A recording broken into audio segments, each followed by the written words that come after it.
Donc, dans un premier temps, je vous invite à tous couper vos micros pour que on ne soit pas dérangé par des bruits parasites. Si jamais vous avez des questions en cours de route, vous pouvez les noter dans le chat ou alors les garder et puis on fera une petite session questions-réponses à la fin. Pour rappel, un replay sera envoyé à tous les participants ainsi qu'une présentation avec tous les liens. Je vais parfois vous donner le nom de site internet, donc tous les liens vous seront envoyés aussi par mail à la fin de cette masterclass. On va tout de suite commencer par la première étape qui est donc avoir un salon dans les clous. Donc ici, on va parler des différentes obligations légales que vous devez respecter dans votre salon. Donc ça peut paraître un peu pénible pour commencer, mais c'est toujours mieux que de se retrouver avec une amende parce qu'on va voir que les amendes ne sont vraiment pas sympathiques quand il s'agit des obligations légales.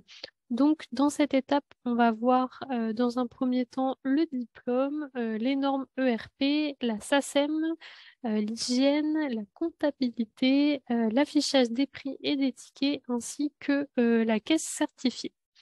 Donc, pour démarrer, le diplôme. Donc, est-ce que le diplôme est obligatoire? Eh bien, pour le moment, non. Contrairement à beaucoup d'idées reçues, il n'y a pas d'obligation ou de certificat à avoir pour exercer le métier de toiletteur. Attention cependant aux personnes qui font un cumul d'activités comme l'élevage, la pension, etc. Le fait de cumuler deux activités peut entraîner une obligation de diplôme, mais si vous êtes uniquement toiletteur, il n'y a pas besoin de diplôme particulier.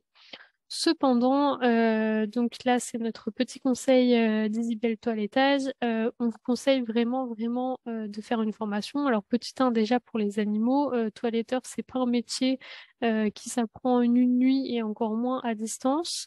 Et en plus de ça, il y a eu en fait un projet de loi qui a été déposé fin 2021 pour rendre obligatoire cette formation. Et donc, on sait que c'est dans les clous. Ça viendra certainement dans les années à venir. Et donc, du coup, on vous conseille vraiment de commencer dès maintenant à vous former.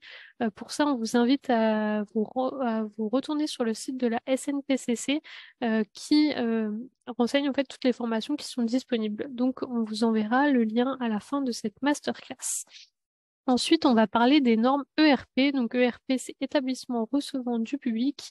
Donc, les normes ERP, en fait, elles ont pour but d'assurer la sécurité, de favoriser l'alerte, l'intervention des secours et de limiter les pertes matérielles. Concrètement, il s'agit en fait des obligations que vous devez mettre en place dans votre salon de toilettage, comme avoir des alarmes, des moyens de secours contre les incendies, donc des extincteurs, des éclairages de sécurité qui restent allumés même quand il n'y a pas d'électricité, etc. En tout cas, en fonction de la taille de votre salon et de sa fonction, donc si vous faites salon plus boutique, etc., vous pouvez retrouver toutes les normes qui sont obligatoires, donc en fonction de la taille et de la nature de votre salon, sur le site entreprendre.service-public.fr. Ensuite, on va parler de la SACEM.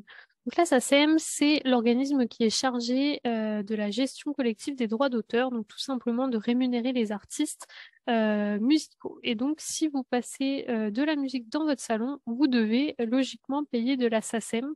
Le seul moyen de ne pas en payer, c'est de diffuser de la musique libre de droit. Donc, il y a pas mal de sites internet qui vous permettent d'en trouver. Il n'y en a pas énormément et c'est généralement pas les musiques les plus connues, mais en tout cas, c'est possible. Je tenais à vous dire aussi attention au niveau de Deezer, la radio, Spotify, etc. Puisque si vous n'avez pas un abonnement professionnel qui du coup reverse de l'argent à la SACEM, vous n'avez pas le droit logiquement de les diffuser dans vos salons. Pour la SACEM, vous pouvez retrouver toutes les informations sur leur site, mais il faut savoir que en gros, les premiers forfaits, ça commence à 150 € l'année et ensuite c'est calculé en fonction du nombre d'employés que vous avez et de votre type de sonorisation. On va maintenant passer aux normes d'hygiène que vous devez respecter dans votre salon. Il n'y a pas, en tout cas, il n'y a plus actuellement de déclaration spécifique à faire pour ouvrir son salon et surtout pour le faire contrôler. Ça nécessitait auparavant une déclaration donc auprès de la direction départementale en charge des protections des populations. Ce n'est plus le cas. Cependant, le code rural en fait fait quand même référence à l'obligation d'exercer dans des installations qui respectent des règles sanitaires et le bien-être de l'animal. Donc, quelles sont les règles que vous devez suivre dans votre salon concrètement? Eh bien, comme beaucoup de textes légaux, il n'y a pas de précision particulière. Après, par contre, il faut avoir du bon sens. Avoir en place un système d'extraction d'air, des murs et des sols facilement lavables, etc. Donc là, il faut vraiment s'appuyer sur les règles de bon sens. On va maintenant parler des obligations comptables. Donc, les obligations comptables, en fait, elles varient en fonction du statut de votre entreprise et tout comme l'obligation, en fait, de faire intervenir un comptable. Par exemple, en micro-entreprise, vous êtes obligé de tenir un livre de recettes, de déclarer votre chiffre d'affaires, de réaliser des factures pour chaque vente ou prestation, d'ouvrir un compte dédié à votre entreprise si votre chiffre d'affaires dépasse 10 000 € pendant plus de 2 ans, mais vous n'avez par exemple pas l'obligation d'utiliser un comptable, de faire appel à un comptable tous les mois. Donc ensuite, on va rester sur les obligations comptables parce que nous, on voulait vraiment faire un point là-dessus. Donc tout à l'heure, on parlait en tout début des amendes qui n'étaient vraiment pas sympathiques. Il faut savoir qu'en cas d'erreur dans votre fiscalité, en cas de contrôle fiscal, les amendes peuvent aller jusqu'à 7 500 € par erreur fiscale. Ça peut vous coûter très très cher. Donc même quand le comptable n'est pas obligatoire, ou que le logiciel de comptabilité n'est pas obligatoire, on vous conseille réellement d'y faire attention et surtout si vous ne maîtrisez pas la chose, d'y investir un peu d'argent parce que ça peut vraiment vous coûter très cher. Donc c'est là qu'un logiciel de gestion peut vraiment vous simplifier la vie parce qu'il fait la gestion comptable seul. Vous avez juste à faire appel à votre comptable en fin de mois pour valider tout ça. Donc, en ce qui concerne maintenant l'affichage des prix et les tickets de caisse. Donc, est-ce que vous devez afficher vos prix dans votre salon de toilettage? C'est un grand oui, c'est une obligation du code de la consommation. L'ensemble des prix de vos prestations et des produits que vous vendez doit être affiché dans votre salon de toilettage. Il faut savoir que l'amende, cette fois, c'est plus 7 500, c'est 15 000 € en cas de prix non affiché en fait dans votre salon. Donc faites bien attention à ça. Est-ce que maintenant vous devez obligatoirement donner un ticket ou une facture à vos clients? Donc c'était une obligation auparavant depuis février 2022. L'impression d'un ticket n'est plus obligatoire. En fait, il faut demander à votre client s'il souhaite son ticket. Donc ça, c'est une réglementation qui a été mise en place pour l'écologie. Donc vous demandez à votre client s'il en veut un ou pas. Vous pouvez aussi lui envoyer par mail. Par contre, grand attention en fait au ticket, puisqu'il s'agit généralement en fait de la preuve, la justification comptable, vous de votre côté, pardon. Et du coup, vous devez en avoir une trace, qu'elle soit papier ou qu'elle soit informatique. Vous de votre côté, c'est ce qui va vous permettre de justifier votre chiffre d'affaires à la fin de chaque mois. Donc, il vous faut impérativement une trace de ce ticket ou à défaut une facture. Et même si le ticket est pour vous, il doit respecter certaines obligations légales de tout ce qui doit être présent sur un ticket. C'est ce qu'on va voir donc juste après. Qu'est-ce que vous devez mettre sur vos tickets? Et donc, du coup, il doit contenir plusieurs informations. Donc, la date, l'heure d'émission du ticket, le nom et l'adresse de votre salon de toilettage, donc la désignation, la quantité et le prix des prestations ou des produits vendus, ce que ça représente du coup en hors taxe, le taux de TVA qui lui est assigné et du coup le prix TTC. Si vous faites une réduction, ça doit aussi apparaître sur le ticket.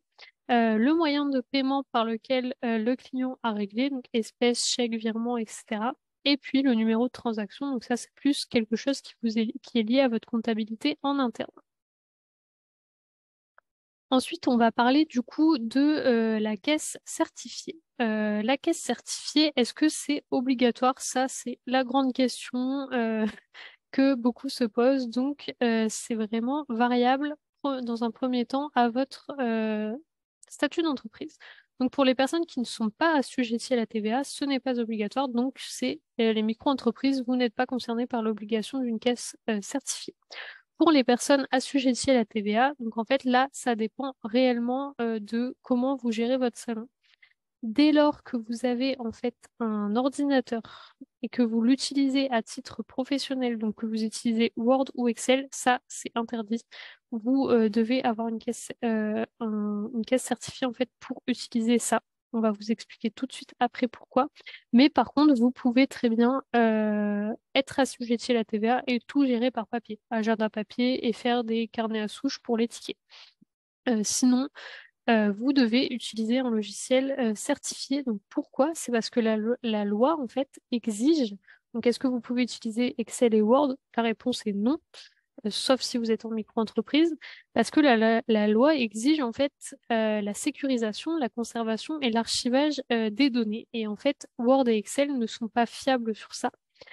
Ils ne conservent pas de traçabilité, c'est-à-dire que si demain vous décidez d'un coup de supprimer un ticket, Excel ne va pas vous dire attention, la loi interdit de supprimer un ticket, alors que c'est le cas.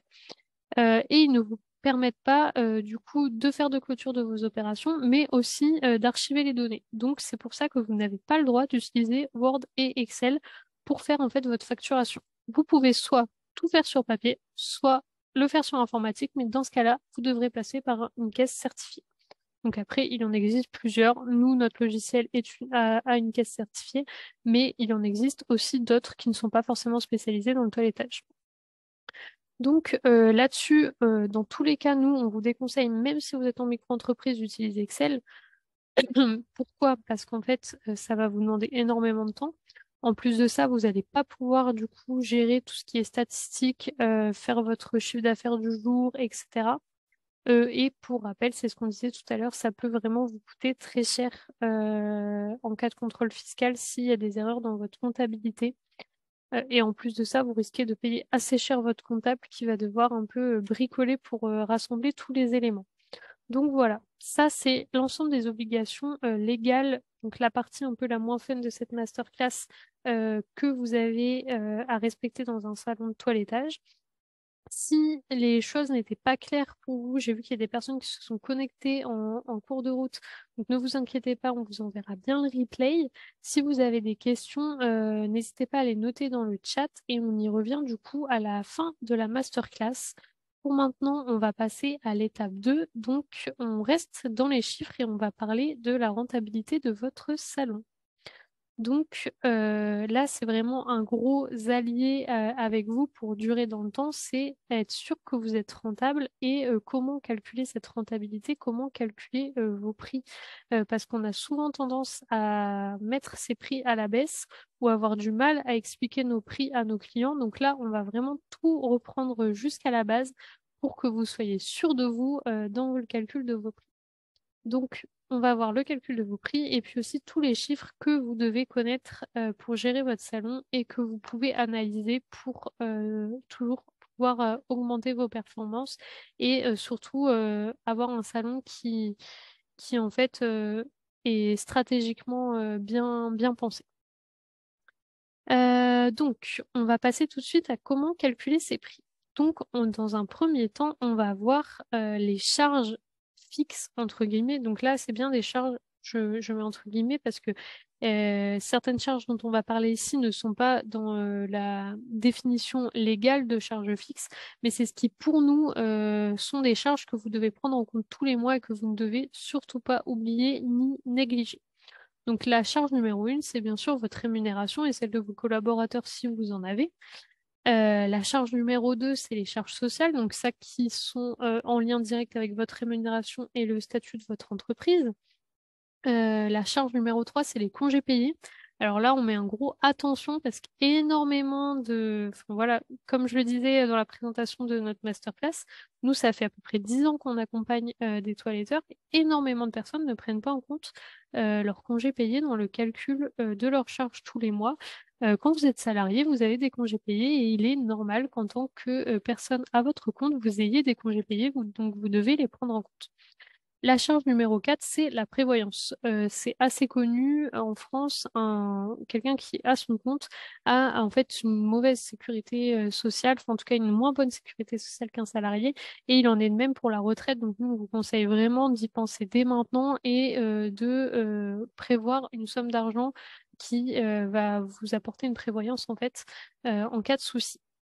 La charge numéro 5, c'est la formation. Donc, que ce soit pour une obligation légale parce que vous avez peur que le diplôme devienne obligatoire et que vous n'en avez pas, ou que ce soit parce qu'en fait, vous voulez rester au top du top en termes de formation et que vous vous formez régulièrement, bah ça, c'est pareil. C'est des choses, c'est un service que vous apportez à vos clients et il est normal que cette formation soit payée par votre salon de toilettage et pas par votre argent personnel. Donc, c'est une charge à prévoir.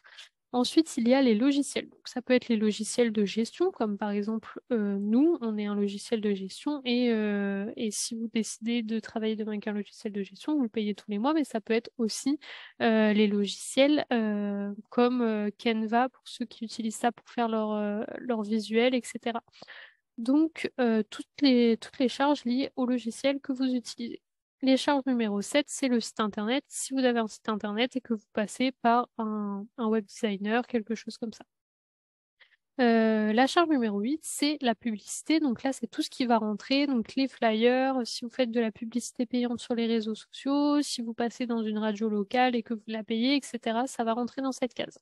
Ensuite, on a les frais bancaires. Donc voilà, malheureusement, les comptes professionnels ne sont pas encore gratuits. Et généralement, vous avez des frais bancaires. La charge numéro 10, c'est le matériel. Donc là, c'est vraiment qu'est-ce que vous allez devoir changer régulièrement au cours de l'année. En tout cas, je ne sais pas si vous achetez par exemple 2 ou 3 paires de ciseaux dans l'année ou que vous devez prévoir de changer de table de toilettage tous les X temps. Ça, c'est quelque chose que vous devez du coup prévoir et dire, bon bah voilà, pour mon matériel, j'ai besoin d'une enveloppe, je sais pas, de 2 000 € dans l'année. Donc ça, à prévoir aussi. Ensuite, l'assurance professionnelle. Donc ça, bah, c'est obligatoire pour le coup. Il ne faut surtout pas passer cette étape. La comptabilité. Donc là, ça peut être bah, soit un logiciel de comptabilité, ça peut être un comptable tous les mois. Vous pouvez la faire vous-même, mais bien souvent, mis à part les micro-entrepreneurs, vous avez au moins une obligation comptable. Pour finir, après, vous avez donc le loyer. Donc là, pour les personnes qui travaillent à domicile, ce sera plutôt les frais de déplacement, mais enfin, ou les frais d'entretien de votre de camion, etc. Et l'eau, l'électricité.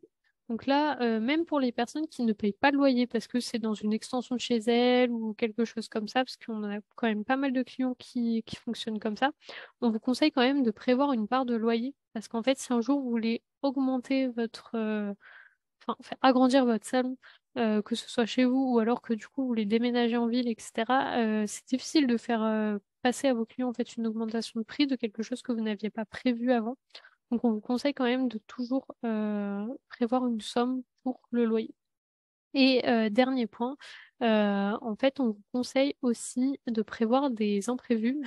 C'est un peu une phrase bizarre, mais de se dire, bon, bah voilà, moi, peut-être que tous les mois, je vais mettre 100 € de côté dans mes charges pour me dire, bon, demain, X raison, il se passe quelque chose que je n'avais pas prévu, bah, je sais que j'ai accumulé X euros à base de 100 € par mois. Donc voilà ce que nous, on entend dans charge fixe, même si c'est pas la définition légale de ce mot. Mais c'est tous les points qu'on vous conseille de prendre en compte pour bien gérer votre salon. Ensuite, donc là, on a calculé enfin, on a vu qu'est-ce qui rentrait dans le calcul des charges fixes et on va arriver petit à petit à comment on calcule le prix d'une prestation à partir de ça. Donc du coup, l'étape numéro 1, calculer ses charges fixes, c'est tout ce qu'on a vu avant. Donc ça, c'est assez simple. Il vous suffit de noter combien vous payez chaque mois pour chaque poste et puis de l'accumuler et d'en faire la somme totale. L'étape numéro 2, ça va être de calculer le nombre d'heures effectives de toilettage. Donc là, c'est très important d'insister sur le nombre d'heures effectives de toilettage parce que les heures de toilettage, c'est comme ça que vous allez gagner de l'argent, mais vous avez des heures dans votre vie de gérant d'un salon de toilettage où vous n'êtes pas en train de toiletter.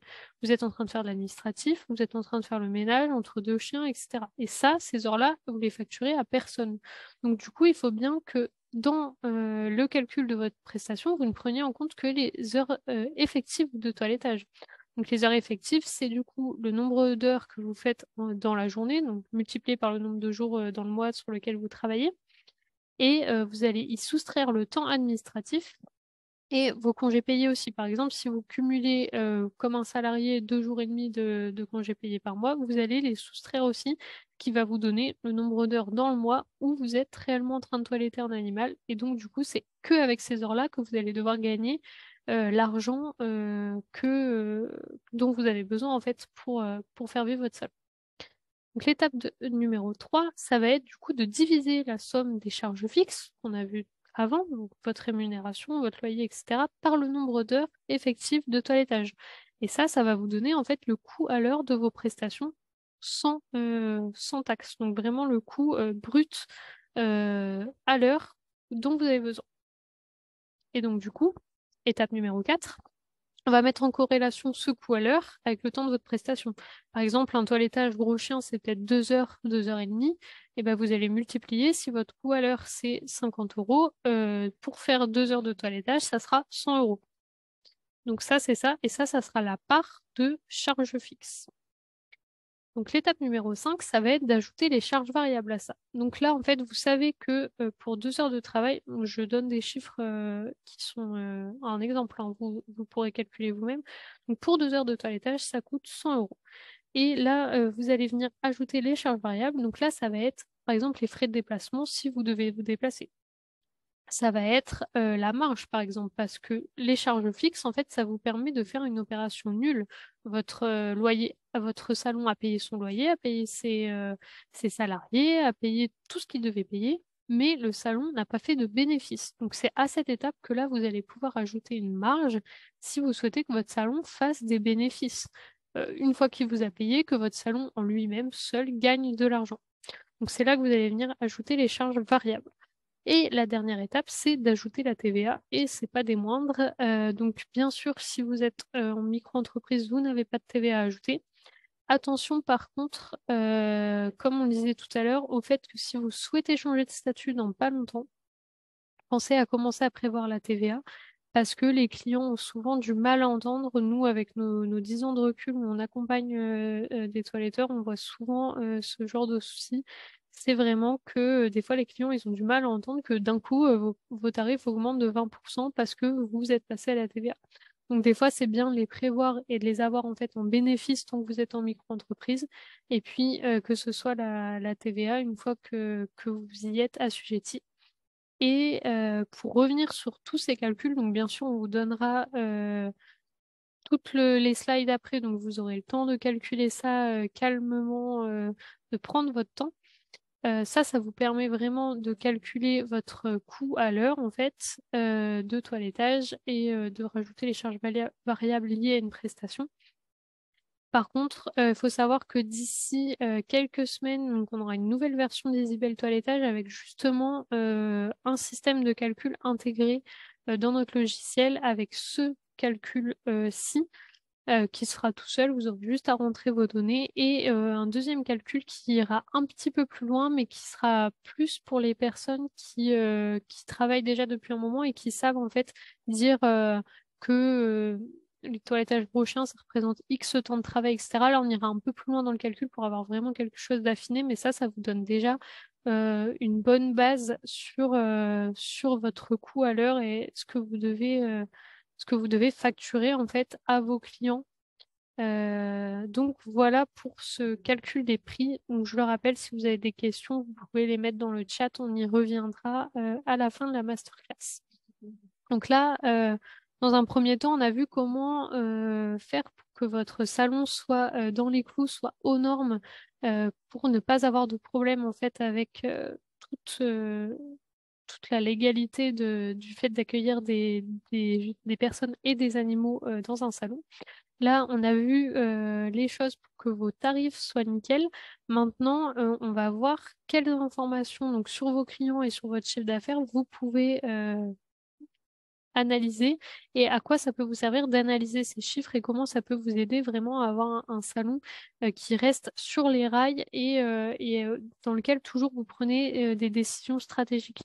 C'est vraiment quelque chose qui n'est pas forcément évident parce que clairement, le métier de toiletteur, c'est de base un métier passion. Vous êtes des gens qui sont passionnés par les animaux, qui ont envie vraiment d'être à leur contact, etc. Et c'est souvent la partie stratégique qui, qui pose un peu souci et du coup c'est pour ça que nous on est là pour accompagner les toiletteurs dans cette partie. Donc là on passe à la partie analyse. Donc la chose numéro une que vous pouvez analyser, c'est votre chiffre d'affaires par jour. Et donc du coup, ça peut vous servir à deux choses. Juste avant, en calculant vos prix, on a calculé du coup donc le nombre de charges, enfin la somme que représentent vos charges fixes. Et c'est cette somme, vous pouvez venir la rebasculer par jour. Et du coup, ça sera un peu votre objectif à atteindre pour dire, OK, avec cet argent, j'ai payé l'intégralité de mes charges fixe. Donc, du coup, vous allez pouvoir venir calculer votre chiffre d'affaires par jour avec votre objectif de chiffre d'affaires par jour, qui sera en fait défini avec ce qu'on a calculé avant. Et donc, du coup, vous allez pouvoir vous dire, OK, là, je suis bien, aujourd'hui, j'étais bien, hier, c'était moyen, mais OK, c'est rattrapable. Ou alors vous dire, mince, ça fait une semaine, je suis pas dans les clous, je suis en dessous de mon objectif. Ce mois-ci, ça va être compliqué pour payer l'intégralité des charges. Et du coup, vous pouvez à ce moment-là dire, OK, là, il faut que je mette quelque chose en place.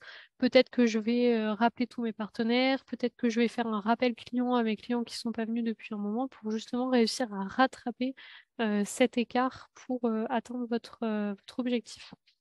Ensuite, analyser votre chiffre d'affaires en fonction du jour. Ça va vous permettre de savoir en fait si un jour vous devez fermer votre salon pendant une journée ou alors que vous voulez mettre en place une action spécifique, vous allez savoir vraiment sur quel jour il faut le faire. Parce que du coup, si, c'est ce que je vous mets dans l'exemple juste après, si votre chiffre d'affaires est toujours plus important le jeudi alors qu'il est plus faible les lundis, du coup, si un jour vous devez fermer votre salon de toilettage, vous savez qu'il faudra absolument privilégier lundi et ne surtout pas fermer un jeudi parce que là, vous risquez de perdre beaucoup d'argent en fermant un jeudi. Bien sûr, des fois, il y a des aléas, on ne peut pas forcément choisir. Là, on parle vraiment des choses qui sont réfléchies et qui sont stratégiquement réfléchies. Maintenant, demain, il peut y avoir des soucis. Et du coup, si vous êtes tout de même ouvert le lundi, mais que vous voyez que la journée du lundi, c'est un peu une journée un peu faible, et bien du coup, ce que vous pouvez vous dire, c'est OK, ben, le lundi, je mets en place une offre spécifique parce que du coup, mon quota de chiffre d'affaires, il n'est pas atteint. Et du coup, je peux faire quelque chose pour attirer plus de clients le lundi, comme une réduction ou toute autre action. Mais en tout cas, vous savez que vous devrez travailler pour faire augmenter ce chiffre d'affaires-là du lundi spécifiquement. Donc voilà pour la première donnée. Ensuite, il y a la donnée numéro 2 que vous pouvez analyser, c'est votre chiffre d'affaires par prestation. Donc ça, en fait, ça va vous servir à pas mal de choses, donc notamment à savoir quelle est la prestation qui fonctionne le mieux, ou en tout cas celle qui rapporte le plus d'argent à votre entreprise. Donc en fait, là, pareil, en termes de stratégie, vous pourrez vous dire, OK, en fait, cette prestation-là, je n'en parle pas, je paye pas de la com, par exemple, dessus, j'ai pas besoin d'en parler sur mes réseaux sociaux ou quoi, parce qu'en fait, cette prestation-là, elle fonctionne déjà très bien. Elle fonctionne toute seule, donc du coup, j'ai pas besoin d'en parler plus que ça. Ou alors, au contraire, vous dire, eh ben moi, je vais mettre à fond la com là-dessus parce qu'en fait, cette prestation-là, pardon, elle attire les clients, donc je vais communiquer plus dessus. Donc là, c'est à vous de décider quelle stratégie vous allez emprunter, mais c'est ça qui va vous permettre de définir en fait qu'est-ce que vous faites de cette prestation. Ensuite, ça va vous permettre aussi de vous dire, OK, cette prestation-là, c'est la top, c'est celle qui me rapporte le plus d'argent, c'est celle que je fais le plus souvent. Et en fait, du coup, vous allez savoir que cette prestation-là, il faut toujours que vous soyez au top niveau là-dessus. C'est là où si vous faites une formation, il faut que ce soit là-dessus. Si vous devez changer du matériel, il faut que ce soit là-dessus. Il ne faudra pas hésiter à investir pour cette prestation parce que c'est elle qui vous rapporte des clients et donc de l'argent. Et pour finir, si un jour vous devez supprimer une prestation, c'est aussi là que vous allez savoir laquelle vous allez pouvoir retirer ou garder en fonction de ça. Parce que si vous voyez que vous adorez faire les toilettages chat, mais que par exemple vous n'avez pas le temps et vous refusez en fait du toilettage autre que les chats pour privilégier ça, mais que vous gagnez pas énormément d'argent avec ça, bah en fait là vous allez peut-être devoir faire le choix de supprimer cette prestation. Donc du coup, c'est comme ça que vous pouvez calculer, enfin utiliser pardon votre chiffre d'affaires par prestation. La donnée numéro 3, c'est le chiffre d'affaires par collaborateur. Donc là, ça vous intéresse uniquement si vous travaillez avec des collaborateurs, mais clairement, ce chiffre d'affaires par collaborateur, ça va vous permettre de les challenger, de peut-être leur donner une prime, que ce soit mensuelle ou en fin d'année, etc., si ils ont atteint leurs objectifs. Donc c'est une donnée qui peut être super intéressante si vous avez des collaborateurs avec vous. Ensuite, votre panier moyen. Alors ça, clairement, c'est l'info la plus importante que vous devez retenir. C'est vraiment un truc qui va être utile au quotidien dans la gestion de votre salon de toilettage. Pourquoi? Parce que si demain, donc on va partir dans notre exemple d'un panier moyen à 70 euros. Si demain vous voulez mettre en place une nouvelle offre, en fait, ce chiffre de 70 euros, il est vraiment ultra important parce qu'en fait, si vous mettez une offre qui est bien moins chère que 70 euros, vous risquez de faire baisser votre panier moyen et donc votre chiffre d'affaires.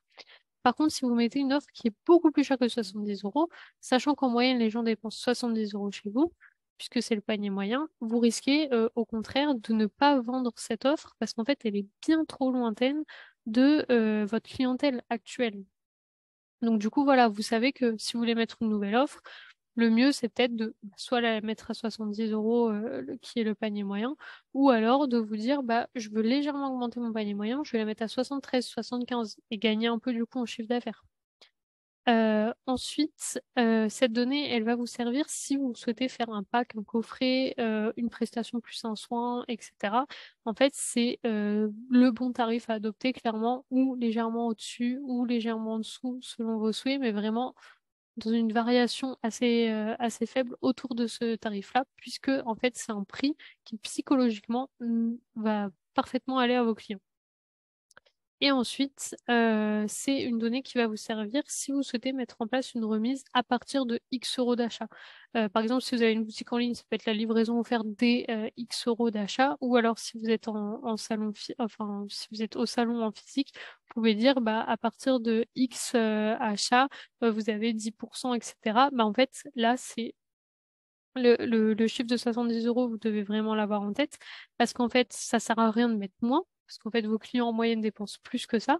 Et ça sert à rien de mettre pile le nombre puisque ça sert à rien de mettre pile 70 euros puisqu'ils dépensaient déjà ça. Par contre, vous pouvez mettre quelque chose de légèrement dessus.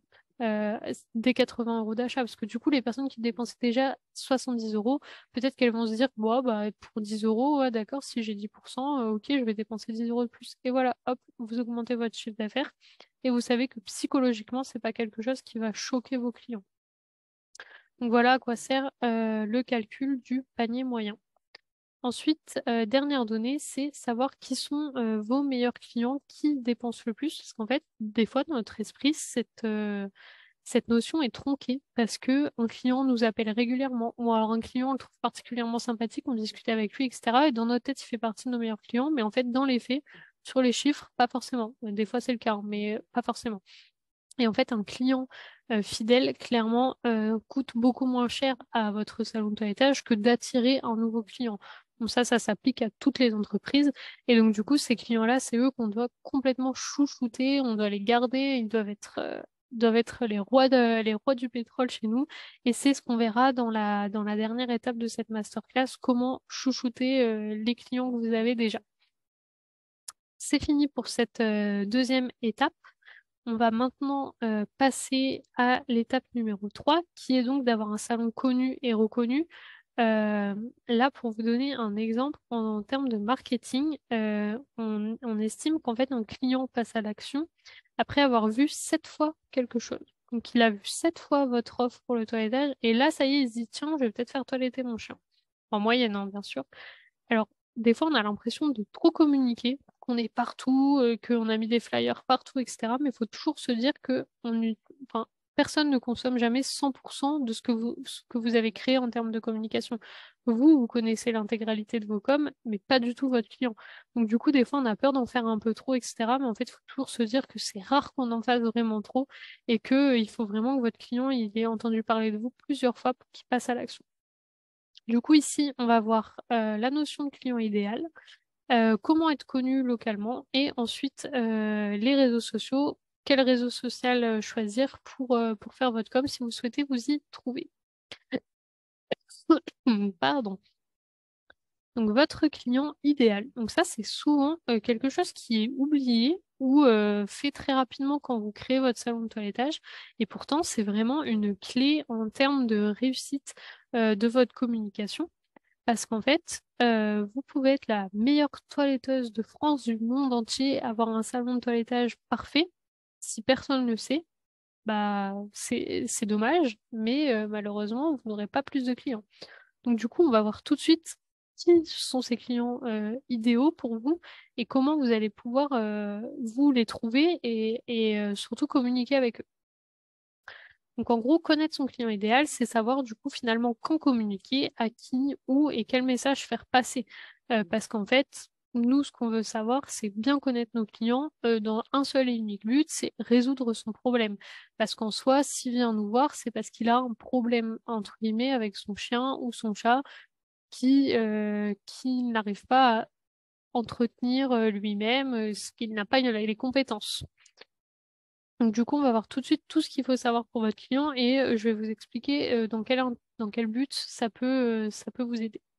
Donc là, on a toutes les informations qu'il faudrait idéalement connaître sur son client parfait. Donc là, ce qui serait bien de connaître, c'est le nom, l'apparence physique dans les grandes lignes, hein, bien sûr, le sexe et l'âge de la personne. Donc là, par exemple, vous vous dites peut-être, mais à quoi ça me sert de savoir ça? Parce que moi, je toilette des chiens et des chats. Je vois pas à quoi ça me sert de savoir à quoi ressemble la maîtresse. Et bien en fait, détrompez-vous. Puisque la personne qui paye, c'est pas le chien, c'est bien le maître. Et en fait, quand on fait une pub donc, sur les réseaux sociaux, sur un flyer, etc., on se retrouve beaucoup plus. Les gens, en fait, ont envie de se voir eux-mêmes, d'avoir quelqu'un qui leur ressemble. Si vos clients qui payent, hein, pas les clients que vous toilettez, sont principalement des femmes, si vous mettez des hommes sur vos flyers, vous avez beaucoup moins de chances qu'elles se retournent dessus, parce qu'en fait, elles ne se seront pas retrouvées elles-mêmes dans leurs flyers. Donc du coup, c'est là que ça peut vous servir de savoir à quoi ressemble votre client idéal. Pareil au niveau du nom, en fait, il y a des noms qui peuvent avoir des consonances. Donc par exemple, je sais pas, j'espère que personne, je vais offenser personne, mais par exemple, je sais pas, des prénoms comme Marilène, ça fait un peu vieux. Donc par exemple, si votre client idéal a X années, et ben c'est bien, vous pouvez utiliser, pareil, si vous utilisez un prénom dans votre com, vous pouvez utiliser ça, alors que j'en sais rien, Olivia, ça fait peut-être un peu plus moderne. Donc voilà à quoi ça sert. L'âge, ça va vous servir aussi au niveau des références que vous pouvez faire dans votre com. Si vous faites une référence à une blague, à un film, à quelque chose comme ça, bah en fait, généralement, ces références-là sont générationnelles. Donc du coup, l'âge va beaucoup vous servir là-dessus. Ensuite, la situation personnelle de votre client. Donc là, ça va être savoir est-ce qu'il est marié, est-ce qu'il a des enfants. Par exemple, si votre client parfait a des enfants, bah, peut-être qu'il n'est pas disponible le mercredi après-midi, puisque le mercredi après-midi, les enfants n'ont pas école. Et donc, ça sert à rien de mettre une offre le mercredi après-midi parce que vous savez que vous toucherez beaucoup moins de clients à ce moment-là. Ensuite, la ville de résidence, bah ça va tout simplement vous servir à savoir où est-ce que vous devez faire votre pub. Et aussi, par exemple, je sais pas, votre salon, il est un peu caché, vous voulez faire un itinéraire sur votre site internet pour expliquer comment venir, bah c'est depuis cette ville-là ou ces villes-là que vous allez devoir indiquer facilement à vos clients comment venir à votre salon.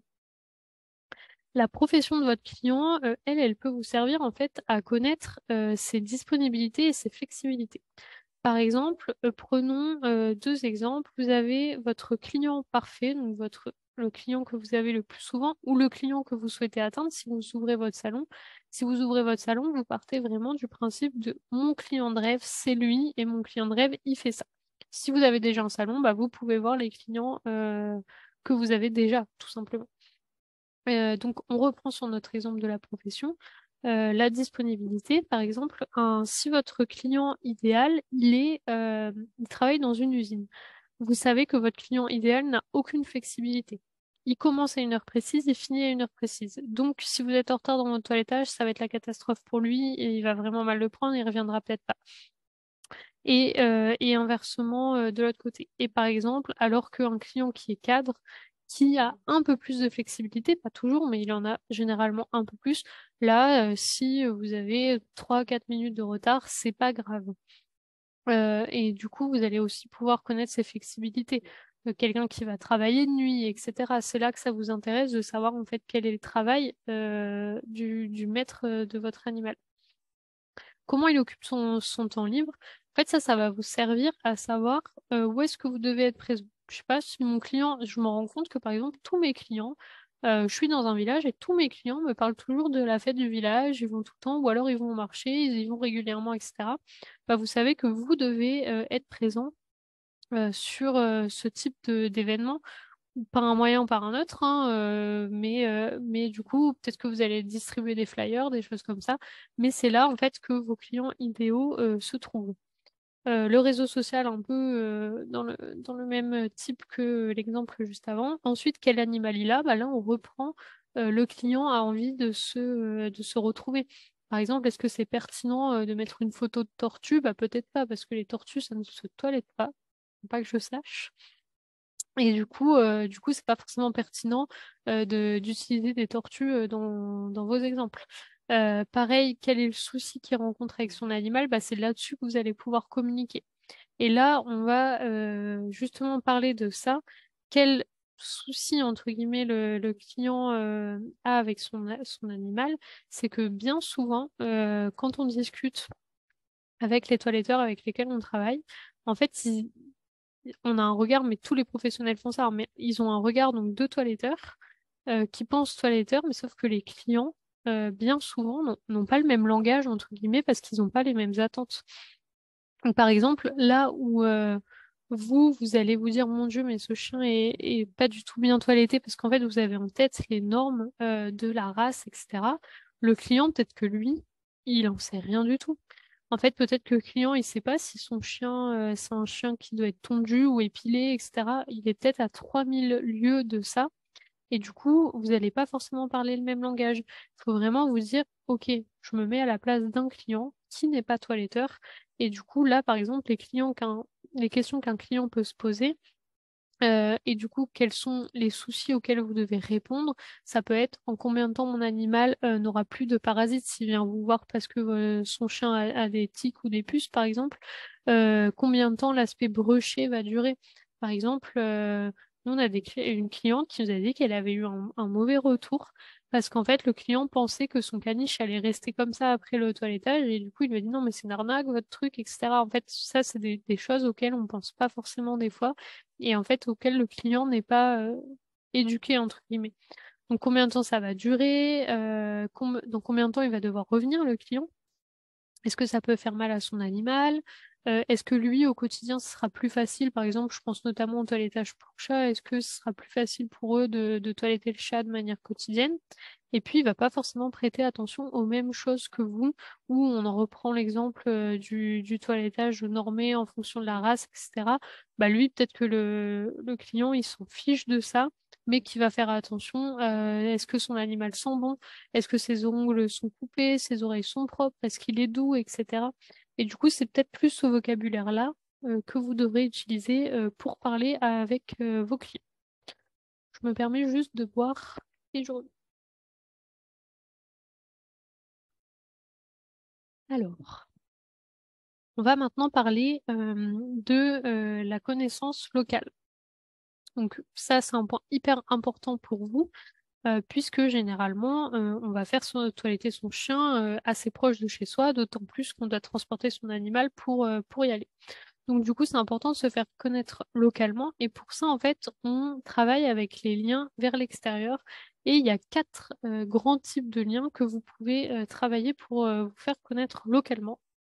Donc le type numéro un, c'est les liens directs. Donc en fait, là, c'est toutes les professions pardon, en lien direct avec les animaux. Les animaleries, les vétérinaires, les élevages, les éducateurs, etc. Vous devez vous faire connaître de ces personnes-là pour que ces personnes-là puissent en fait derrière venir vous recommander, vous citer, etc. Je prends mon exemple personnel. J'ai un chat, moi j'arrive pas du tout à le brosser, il est hyper agressif avec moi quand je le fais, alors que quand il se fait toucher par quelqu'un qu'il connaît pas, il ne dit rien. Ben, moi, j'ai demandé à mon vétérinaire, est-ce que vous avez des adresses de toiletteurs qui acceptent les chats dans le coin? Parce que c'est pas forcément tous les toiletteurs. Donc voilà, c'est important que quand vous ouvrez votre salon, vous alliez voir tous les vétérinaires du coin et que vous leur disiez, ben voilà, je viens d'ouvrir mon salon, il est à tel endroit et je fais ça, ça, ça. Ensuite, vous pouvez activer les liens de localisation. Donc là, ça va être tous les commerces qui sont à proximité de votre salon de toilettage parce qu'en fait, vous pouvez nouer des partenariats auxquels vous n'auriez pas forcément pensé dès le départ, qui ne sont pas des partenariats logiques, directs, mais qui peuvent très bien fonctionner. On a par exemple une cliente qui travaille avec une salle de yoga pas très loin de son salon en fait, où en gros elle a fait un partenariat avec la salle de yoga où le chien va faire son toilettage pendant que la maîtresse va faire son cours de yoga. Et en fait, la maîtresse a eu vent du salon de toilettage comme ça, en faisant le partenariat avec sa salle de yoga. Donc ça peut être plein de choses intéressantes à faire avec tous les commerces qui sont à proximité de chez vous. Ensuite, vous avez ce qu'on appelle les liens de recommandation. Donc là, c'est vos clients qui sont déjà acquis, vos proches, les collègues avec qui vous avez fait votre formation de toilettage, par exemple, toutes les personnes en fait qui peuvent venir appuyer votre professionnalisme, vos compétences dans le toilettage et du coup parler de vous. Il ne faut pas hésiter à demander à ces personnes-là de vous filer un petit coup de main quand vous lancez votre salon pour parler de vous, pour vous mettre des avis, etc. Faut faire fonctionner ces liens de recommandation. Et pour finir, vous avez ce qu'on appelle les liens de référencement. Donc là, c'est d'autres personnes qui vont, enfin d'autres personnes ou d'autres outils qui vont parler de vous à votre place. Donc là, on va avoir toute la partie Internet avec la page Google, le site Internet. Vous allez avoir la partie réseaux sociaux ou les groupes Facebook, ça fonctionne pas mal d'après nos clients. De faire de la pub sur les groupes Facebook du type bon plan de telle ville, etc. Ils ont pas mal de clients comme ça. Vous avez aussi tous les groupes d'entrepreneurs. Si vous êtes dans un groupe d'entrepreneurs local pour discuter un peu de comment ça se passe, n'hésitez pas là-bas à bien vous faire connaître de l'intégralité des personnes, etc. Donc voilà, en ce qui concerne le fait d'être connu localement, on va maintenant s'intéresser aux réseaux sociaux. Donc, de nos jours, énormément de choses se passent sur les réseaux sociaux et c'est clairement devenu quasiment indispensable pour une entreprise de s'y trouver. Sur l'un, sur l'autre, sur tous, mais au moins de s'y trouver. Du coup, on va voir les 4 principaux réseaux sociaux en France et leurs spécificités pour que vous puissiez, vous, derrière, choisir sur quel réseau social aller ou consacrer votre temps si vous y êtes déjà. Et puis, on en revient aussi à la notion de client idéal qu'on a vu avant. Il faut que le réseau social que vous choisissiez soit celui où votre client idéal se trouve. Donc du coup, et dernier petit conseil aussi, si jamais vous utilisez pas encore les réseaux sociaux et que vous voulez vous y mettre, je vous conseille vraiment d'y aller un par un, de maîtriser d'abord un réseau social, sinon ça peut vite vous paraître catastrophique et du coup vous allez vous sentir complètement perdu. Donc vaut mieux y aller un par un quand vous en maîtrisez un. Si vous souhaitez vous en mettre sur un deuxième, bah, pas de souci, mais allez-y doucement. Et du coup, on y va pour le comparatif des principaux réseaux sociaux français en français, utilisé en France plutôt. Donc le réseau social le plus connu en France, pour l'instant, c'est Facebook, qui est utilisé donc à 52% par des femmes, avec une tranche d'âge majoritaire de 18-34 ans, 40 millions d'utilisateurs mensuels en France. Et pour l'info un peu plus pro, faut savoir qu'en moyenne, une personne clique sur 8 pubs par mois sur Facebook. Donc c'est quand même pas mal, ça fait quasiment 2 pubs par semaine. Donc c'est un bon endroit pour venir mettre des publicités. Ensuite, vous avez Instagram qui est utilisé lui-même à 52% par des femmes, avec une tranche d'âge majoritaire à 25-45 ans, donc un peu plus âgé que Facebook. On a 23 millions d'utilisateurs mensuels en France et il faut savoir que 70% des utilisateurs y suivent au moins une marque ou un lieu public. Donc voilà pour Instagram. On a ensuite donc le troisième réseau social, c'est TikTok, qui est utilisé lui pour le coup par 60% de femmes, avec une tranche d'âge beaucoup plus jeune, donc 11-24 ans en majorité. et 15 millions d'utilisateurs mensuels en France. Là où TikTok est très intéressant et c'est en train de prendre de l'ampleur, c'est que c'est utilisé en moyenne 40 minutes par jour et par personne. Donc c'est juste énorme pour un réseau social et donc du coup ça peut être intéressant de s'y trouver parce que généralement quand les gens ils y sont pour un petit moment, ils peuvent vraiment passer du temps sur votre page. Et le quatrième réseau social utilisé en France, c'est LinkedIn. Donc là, pour le coup, on inverse des tendances des autres. C'est 55% d'hommes, avec 75% d'utilisateurs qui ont plus de 30 ans. Et pour le coup, c'est un réseau qui est 100% B2B. Donc là, ça va être plus intéressant pour ceux qui utilisent en fait énormément enfin, qui travaillent énormément, pardon, avec tout ce qui est élevage. Animalerie, etc. Donc là, ça peut vous intéresser d'être présent. Du coup, si je reprends le fil de départ de la masterclass, on a vu comment avoir un salon parfaitement OK, opérationnel, qui répond en fait aux normes légales. Ensuite, on a vu comment calculer vos tarifs pour qu'ils soient OK, que votre salon soit rentable et que vous puissiez en fait le faire durer dans le temps, hein, parce que bien généralement, quand les salons ferment, c'est parce qu'ils ne sont pas rentables. Après ça, on a vu comment vous faire connaître, donc comment axer votre communication, vers qui axer votre communication et comment vous faire connaître. Et maintenant, on va voir vraiment concrètement comment créer cette communication, que ce soit un flyer, un post sur les réseaux sociaux, etc.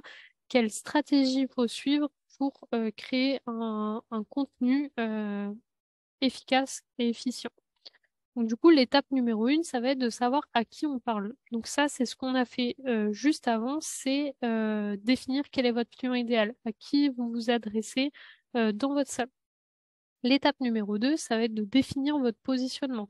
C'est quel ton vous voulez utiliser, est-ce que vous tutoyez, est-ce que vous voyez votre client, quelle image vous voulez vous donner. Généralement, en fait, on utilise l'exemple de Lidl, Carrefour et Monoprix.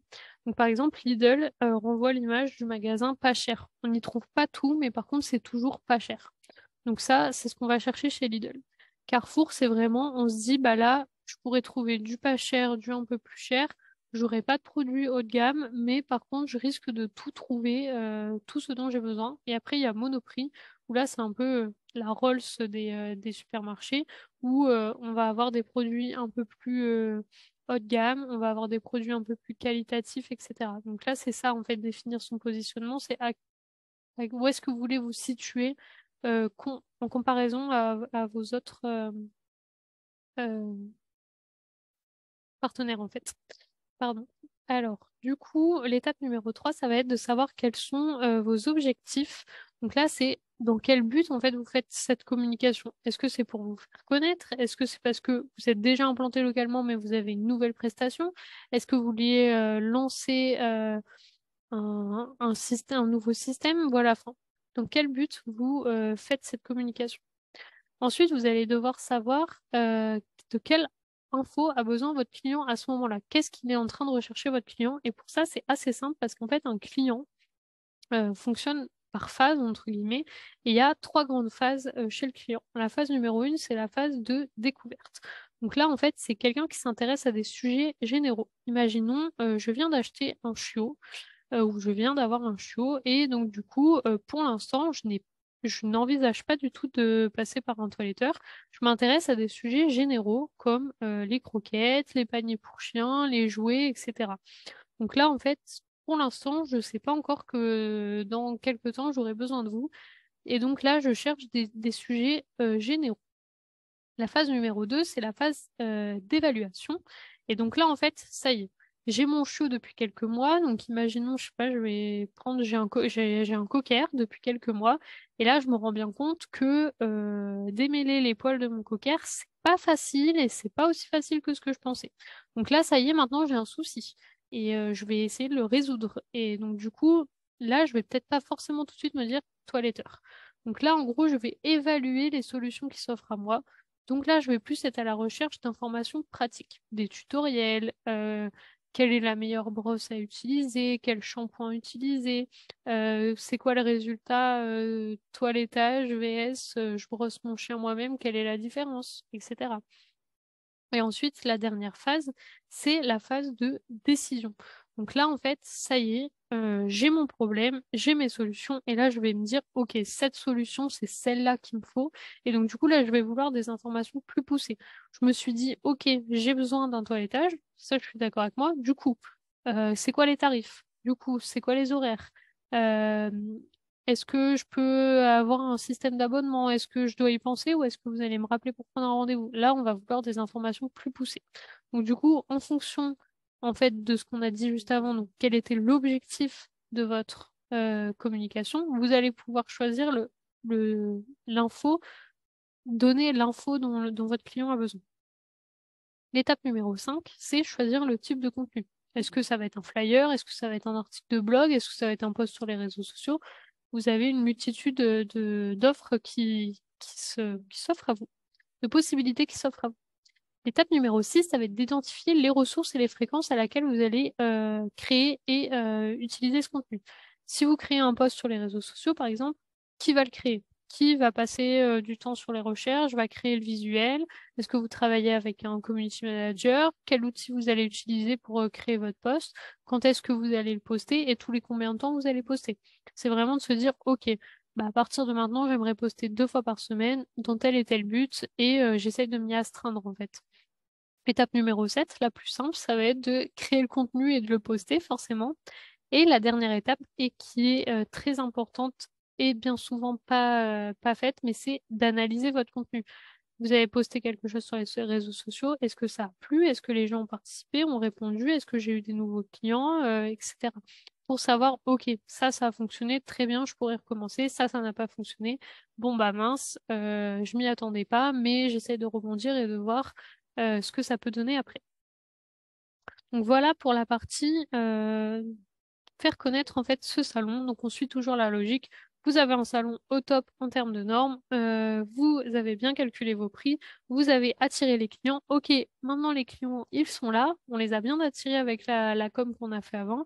Maintenant, comment on fait pour les garder, les fidéliser dans le salon? Donc c'est ce qu'on va voir tout de suite parce que ça coûte beaucoup moins cher de fidéliser un client qu'en attirer un nouveau. Comme on vient de voir avant, là, on parlait de la com. Donc la com, ça prend du temps, ça coûte de l'argent, etc. Alors que si plus on a de clients fidèles, l'objectif rêvé, ce serait d'avoir uniquement des clients fidèles. C'est-à-dire que vous n'avez même plus besoin de faire de la com, vos clients reviennent et remplissent votre agenda. Donc, du coup, ici, on va parler donc de l'expérience client, du programme de fidélité et de la fréquence de passage, comment augmenter sa fréquence de passage. Donc, on y va tout de suite sur l'expérience client. Donc là, clairement, une petite citation. Si vous ne prenez pas soin de vos clients, votre concurrent le fera. Ça, il n'y a aucun doute. Si ça se passe mal dans votre salon, ils n'auront aucun problème à aller ailleurs.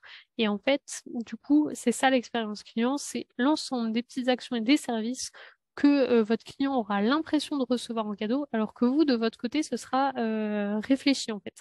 Quelque chose que le client a l'impression de ne pas avoir payé. Donc ça passe par 3 choses. Donc petit 1, ça passe par votre personnalité. L'expérience client, en fait, ça tourne autour de vous globalement. Qui vous êtes? Qu'est-ce que vous avez de plus que les autres toiletteurs? Est-ce que vous avez un titre? J'en sais rien. Est-ce que vous êtes meilleur toiletteur de France? Est-ce que vous avez un univers bien marqué? Est-ce que vous travaillez uniquement avec les chats, etc. Qu'est-ce qui fait que vous êtes vous et pas les autres toiletteurs? L'étape numéro 2, ça va être de proposer des services supplémentaires à votre client. Donc, en gros, ça, c'est tout ce qui va donner à votre client une impression de gain de temps ou alors de qualité supplémentaire par rapport à ce qu'il peut avoir de base. Donc là, par exemple, ça va être de proposer une boutique donc physique ou en ligne, ça c'est comme vous voulez, où le client va pouvoir trouver tout ce dont il a besoin pour son animal. Il va pas se dire, ah ouais, mais alors du coup, pour mon chat, il faut que j'aille chez le toiletteur, mais pour acheter sa litière, il faut que j'aille à Leclerc, mais pour acheter son vermifuge, il faut que j'aille chez le vétérinaire. Non. Si vous proposez en fait vous-même une boutique en ligne, en fait vous dites, ah non, mais vous n'avez pas besoin d'aller à tous ces endroits-là parce que vous pouvez tout trouver chez moi. Vous avez le toilettage, mais vous pouvez aussi acheter des croquettes, de la litière, machin. Donc voilà, ça c'est vraiment un service supplémentaire pour votre client. Ensuite, vous pouvez proposer par exemple un temps de gardiennage avant ou après la prestation. C'est ce qu'on vous disait. Par exemple, une prestation qui dure 2 heures et demie. Moi, peut-être que je travaille de 8 heures à midi. Je pourrais vous déposer mon chien à 8 heures et puis que vous le gardiez jusqu'à midi si c'est possible, bien sûr. Et du coup, ça, c'est un vrai avantage pour moi parce que j'ai pas besoin de poser ma journée, j'ai pas besoin de venir pendant mon congé, je peux m'occuper de faire ça sur ma matinée de travail et de récupérer mon chien entre midi et deux et pouvoir le ramener chez moi à ce moment-là. Ensuite, ça peut être de proposer un espace bien-être aux animaux. C'est de plus en plus à la mode de proposer des balnéos. Maintenant, les gens ont vraiment... Il y a eu une grande phase où les animaux étaient vraiment à leur place, entre guillemets, d'animaux. Et puis là, maintenant, on est vraiment sur quelque chose où on prend soin de son animal, on le considère comme un membre de la famille.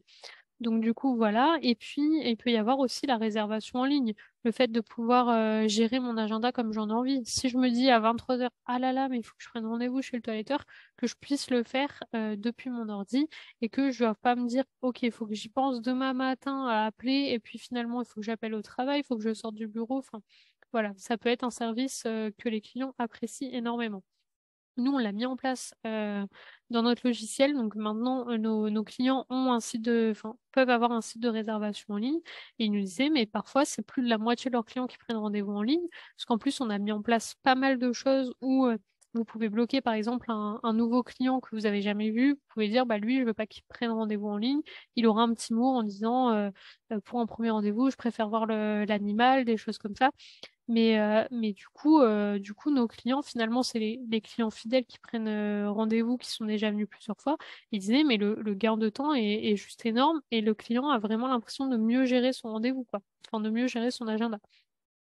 Et ensuite, donc, dernier point sur l'expérience client, c'est les petites attentions. Donc ça, c'est des choses qui sont pas forcément un service pour le client, mais qui va lui faire super plaisir, qui va voir que vous avez pensé à lui. Ça peut être de, par exemple, prévoir une petite friandise pour l'animal et pour son maître au moment de payer. Vous offrez un petit biscuit pour la route.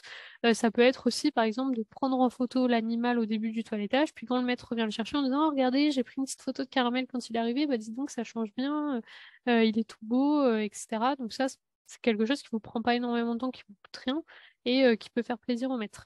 Ça peut être aussi d'envoyer un petit SMS quand c'est l'anniversaire de l'animal en disant voilà, joyeux anniversaire à Caramel, on pense bien à lui, machin.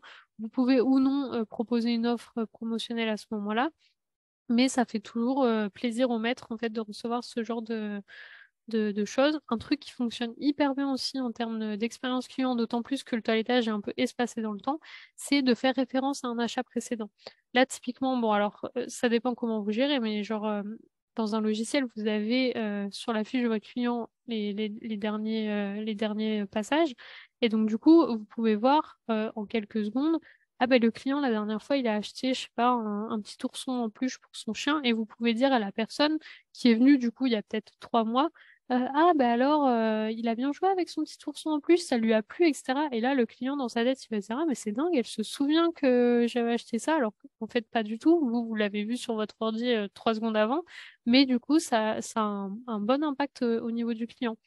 Et du coup, ça peut être aussi, une dernière idée, de faire des cadeaux à vos clients fidèles. Par exemple, vous savez que dans l'année, vos clients ont oui, allez, ces 15 clients-là, c'est mes 15 clients les plus fidèles. Et ben, vous pouvez envoyer un petit SMS en fête de fin d'année en disant on vous souhaite de bonnes fêtes de fin d'année, n'hésitez pas à passer au salon, un petit cadeau vous attend, etc. Ces clients-là, ils adorent. Enfin, personne n'aime pas ne recevoir un cadeau en fin d'année, quoi. Donc, du coup, voilà pour l'expérience client. On va voir maintenant l'utilité d'un programme de fidélité.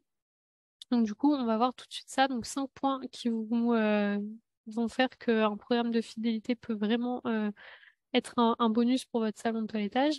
Donc la raison numéro une, c'est que ça peut faire augmenter votre chiffre d'affaires. Clairement, toutes les grandes marques, toutes les grandes enseignes ont des programmes de fidélité et c'est pas pour rien. Ils font rarement des choses qui ne sont pas pensées dans ces enseignes. Il y a des dizaines de personnes qui sont payées pour que ça tourne. Donc, augmenter de votre chiffre d'affaires. En fait, tout simplement, un programme de fidélité, ça va inciter votre client à revenir là et donc forcément augmenter votre chiffre d'affaires. C'est assez logique. Donc ensuite, créer un attachement. Donc ça, c'est hyper important parce qu'en fait, un client qui vous a vu plusieurs fois, il est venu 2, 3, 4 fois dans votre salon, clairement, il commence à avoir un attachement. Il vous connaît, il connaît votre prénom, il a l'habitude, il sait comment ça se passe, il sait que ça se passe bien. Ce client-là, clairement, vous avez quasiment aucune chance qu'un jour il aille voir ailleurs. Parce qu'en fait, même s'il voit que le salon de toilettage d'à côté, c'est moins cher de, je sais pas, 5 ou 10 euros, il dira ouais, mais je les connais pas là-bas. Ici, je connais, je sais comment ça se passe, etc. Donc, ça va créer un attachement avec votre client. Ensuite, vous allez gagner du temps parce que quelqu'un qui est fidèle et donc qui vient régulièrement, son animal, vous allez certainement y passer un petit peu moins de temps à le toiletter puisqu'en fait, vous le toilettez de manière régulière. Et donc, du coup, vous, derrière, ça vous fera gagner du temps. Sauf que votre client, il va toujours payer la même somme pour son toilettage. Donc voilà. Ensuite, ça va augmenter le bouche à oreille parce qu'il faut savoir en fait que à 64%, donc c'est quand même une bonne majorité, on recommande que les entreprises dans lesquelles on est fidèle en fait. Quelqu'un chez qui je suis allée une fois, je vais peut-être dire, écoute, j'y suis allée une fois, je sais pas ce que ça donne, tu peux essayer d'aller voir. Par contre, quelqu'un chez qui je suis allée faire toiletter mon chien 5, 6, 10 fois, je vais dire, non, mais n'hésite pas, vas-y les yeux fermés, parce que franchement, moi j'y vais, j'y suis allée 10 fois, ça s'est hyper bien passé les 10 fois. On recommande beaucoup plus une entreprise dans laquelle on est nous-mêmes fidèles. Ensuite, vous allez faire des économies, bah, tout simplement parce qu'en fait, vous avez beaucoup plus de chances de vendre à un client fidèle qu'à un nouveau client. Un nouveau client, il vous connaît pas encore, il est peut-être un peu frileux, il se dit, voilà, je sais pas si c'est intéressant, je sais pas si c'est des produits de qualité, etc. J'ai pas encore assez de recul. Donc, ça va vous faire des économies parce que forcément, votre client fidèle achètera plus. Donc voilà, il faut savoir que, en tout cas, pareil, au niveau de notre logiciel à nous, donc Isabelle Toilettage, on propose en fait deux systèmes de fidélité. Donc soit sur le nombre de passages, soit sur la fréquentation. Donc par exemple, si l'animal revient dans les 6 semaines à venir, les 2 mois à venir, etc., alors ça crée le système de fidélité. Donc voilà pour la fidélité. Vous avez ensuite la fréquence de passage de votre client. Donc comment augmenter la fréquence de passage? Donc là, ça passe par 5 choses. Donc avoir un programme de fidélité, c'est ce qu'on venait de voir juste avant. La deuxième chose, ça va être de proposer systématiquement un nouveau rendez-vous. Donc il y a plein de personnes qui n'y pensent pas. D'ailleurs, nous, on a intégré un pop-up qui s'ouvre quand vous faites votre ticket de caisse pour que les gens y pensent systématiquement à la fin de leur prestation. Ensuite, on va avoir l'idée de faire une campagne de marketing ciblée. C'est-à-dire que, par exemple, vous pouvez vous dire, OK, ces clients-là ne sont pas venus depuis 3 mois. Donc là, pareil, ça dépend comment vous gérez. En tout cas, je sais que nous, dans notre logiciel, c'est une possibilité. Vous pouvez savoir quels clients ne sont pas venus depuis 3 mois. Et puis là, du coup, vous pouvez leur faire une petite campagne de marketing ciblée en envoyant uniquement un mail à ces clients-là en disant peut-être quelque chose d'un peu humoristique, genre est-ce qu'il serait pas temps de faire toiletter Tsuna avec un petit smiley en disant bah voilà, vous n'êtes pas venu depuis 3 mois, est-ce que vous pensez prendre rendez-vous dans les jours à venir, etc. Ensuite, ça peut être de mettre en place un système d'abonnement, un système où le client va en fait réserver plusieurs séances d'un coup. Du coup, il va pouvoir peut-être bénéficier d'une remise. Financièrement, ça va être plus intéressant. Et donc, du coup, lui, il va prendre ses rendez-vous pour toute l'année. Dans ce cas-là, c'est une bonne idée. Idem quand vous proposez un rendez-vous, un nouveau rendez-vous directement à la fin de la séance, ça peut être une bonne idée de mettre en place un système de SMS de rappel parce que parfois les clients ont tendance à oublier quand c'est plusieurs semaines après. Et dernier point, ça peut être de communiquer régulièrement avec vos clients parce que comme on le disait, des fois vous avez 3 mois en fait entre deux rendez-vous et vos clients, du coup, ils ont un peu, voilà, ils sont préoccupés par leur vie quotidienne. Ça peut être de communiquer régulièrement avec une newsletter, des choses comme ça pour les nouveautés, les changements, partager aussi votre quotidien. Des fois, les gens, ils ont envie de voir l'envers du décor de leur salon de toilettage. Donc ça, pour ça, on peut utiliser les réseaux sociaux, l'emailing ou les SMS, mais en tout cas, donner un peu de temps en temps des nouvelles enfin, aux clients. Et du coup, voilà pour la dernière slide de cette masterclass. Donc du coup, je vous remercie d'avoir suivi cette masterclass. J'espère qu'elle vous a plu et qu'elle vous a donné plein d'infos pertinentes pour votre salon de toilettage. Avant de vous quitter, je me permets de vous faire un petit point du coup sur Isabelle Toilettage, qui est le logiciel pour lequel je travaille. Donc du coup, il peut notamment vous aider avec pas mal de fonctionnalités dont on a parlé pendant cette masterclass. Donc nous, bien sûr, on a un logiciel de caisse certifié, on en a parlé au tout début de la masterclass. On gère aussi donc les sites de réservation en ligne, en gestion avec votre agenda et celui de vos collaborateurs. Vous pouvez par exemple décider que X collaborateur n'est pas réservable en ligne parce que c'est un apprenti ou parce que c'est le gérant du salon et qui préfère prendre des rendez-vous en direct, etc. L'envoi de SMS et d'emails. En tout cas, vous avez plein d'options sur notre logiciel qui est vraiment au-delà d'un logiciel de caisse, surtout un logiciel de gestion où il y a beaucoup d'options. Et donc, n'hésitez pas à envoyer un petit mail ou à passer sur notre site si vous voulez le tester parce que c'est gratuit pendant 15 jours. Et après, c'est dès 25 euros par mois sans engagement. Donc voilà pour la masterclass. Donc n'hésitez pas si vous voulez rallumer vos micros si vous avez une question ou si tout a été clair, et ben, tant mieux pour nous. Et puis à poser vos questions dans le chat si vous en avez. Alors, du coup, je vois très bonne idée de calculer le CA par jour. Alors oui, enfin, franchement, c'est vraiment une chose qui peut vraiment vous aider pour savoir où vous en êtes. Et du coup, des fois, on est dans le stress, on attend la comptabilité de fin de mois en se disant, mon Dieu, est-ce que je vais être bon? Est-ce que je vais être bon? Au moins, de regarder au jour le jour, ça vous aide au quotidien à savoir où vous en êtes. Je ne sais pas si vous avez des questions autres, n'hésitez pas.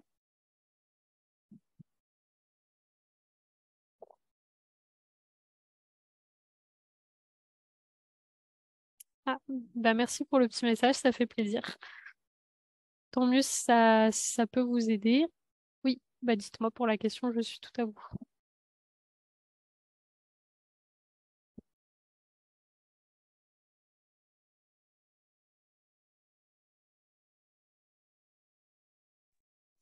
Allô, vous m'entendez?